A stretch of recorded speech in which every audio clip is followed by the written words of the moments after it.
Hej, jeg hedder Anders. Mange har spurgt os om, hvad er det Freja egentlig laver inden for AI-teknologi. Og inden jeg går i gang med det, vil jeg gerne komme med en lille disclaimer. Og det er, hvis jeg ikke taler dansk, så er det fordi, jeg er en digital avatar af mig selv. Og det er præcis det, vi arbejder med. Det er at skabe digital twins, som du kan bruge på dit arbejde, du kan bruge i dit privatliv, til at aflaste dig, til at øge din produktivitet. Jeg har lavet 2 serier. Den ene, det er den her video er en del af, det er, hvor jeg på et meget overordnet niveau beskriver, hvem Freja er. Men jeg har også en, hvor I virkelig får lov til at komme ned under underfladen. Møde nogle af vores ansatte, der virkelig sidder med det her, og arbejder med helt konkrete use cases sammen med vores kunder. Og der vil vi simpelthen gennemgå, hvordan vi sidder og arbejder med, hvilke udfordringer, hvilke teknologier vi sidder og bruger, så I kan få en dyb indsigt i, hvad er Freja. Men lad os komme ind i præsentationen, jeg har til jer. Det er som sagt en hel serie af forskellige videoer, så jeg prøver at gøre dem så kort og præcise som muligt. Så her i den her video vil jeg egentlig bare lige give et billede af, hvem er vi. Og vi har Freja i midten, og der er noget, der hedder Sejr Capital, og de fleste vil vide det i Danmark, men i vores andre videoer, som kører på andre sprog, så er det en person, der hedder Lars Sejr. Han stiftede en bank sammen med en anden en, der hedder Saxo Bank, og det gik hen og blev en af de større investeringsbanker, som virkelig udnyttede og forstod, hvordan med internettet. Så han forstod de tidlige trends inden for det område, og han solgte sine sidste aktier i Saxo Bank, og har det, der hedder en familiefond, og det er den, har købt sig dybt ind i vores, så vi nærmest er et søsterselskab af Sejr Capital, som har et sted med 35-40 virksomheder under dem.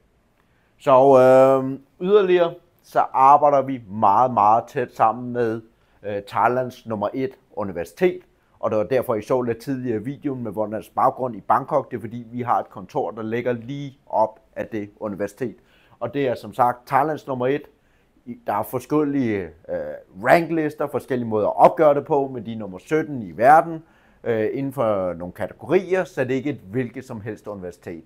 Og det vi samarbejder med dernede af, det er, at jeg er leder for deres AI-lab dernede, jeg underviser dernede, men samtidig prøver vi jo i samarbejde at udvikle fremtidens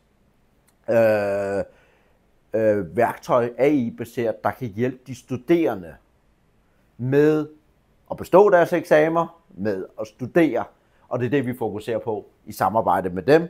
Så der er et billede af det, at jeg står her i midten sammen med Wolazak, Dr. Wolazak, som er deres direktør for det område. Og yderligere, så har vi det, der hedder Thai CS, eller SC, og de har en del af det, en supercomputer i Thailand, og den her person, han er ved president, eller for det der AIAT, og det er altså Artificial Intelligence Association of Thailand. Og derfor har vi som sagt adgang til Thailands superserver Lanta, og det er et ret interessant samarbejde, nu når vi også samarbejder med Chulalongkorn, at det her skal jo, AI'en skal køre et eller andet sted, og derfor har vi muligheden for den samarbejde. Så har vi det, der hedder Concordium, som også er en del af den paraply, som Sejr sidder som investeret i, virkelig inden for blockchain. Og grunden til, når vi sidder og taler om digital twin, der begynder at blive så gode, så du ikke kan se forskellen på, om det er den rigtige person eller den forkerte, så kommer der bare mere scam. Og den scam, der har de udviklet en teknologi, og det vil jeg ikke komme dybt ind på i den her video, men som simpelthen sådan set kan løse den problemstilling. Og det er bare lige for at kunne forstå, hvordan de mest overordnede samarbejde er.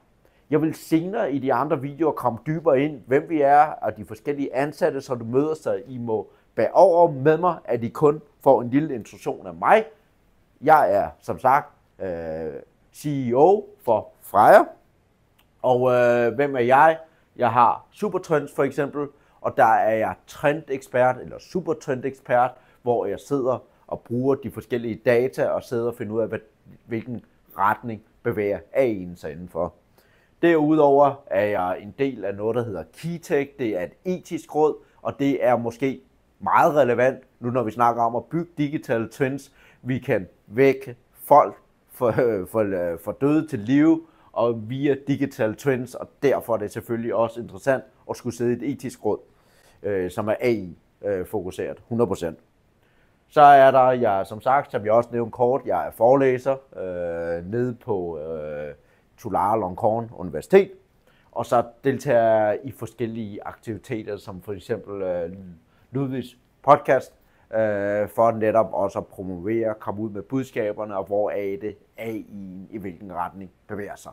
Men som sagt, i forhold til de spørgsmål, I måtte have, alle de ting, så bygger vi simpelthen videoer for at gå mere og mere dybden, så I kan forstå, hvordan AI, vi arbejder med det, hvordan det kan bruges til at løse konkrete problemstillinger for jer, hvordan det kan bruges til at effektivisere jeres virksomhed og øge jeres produktivitet.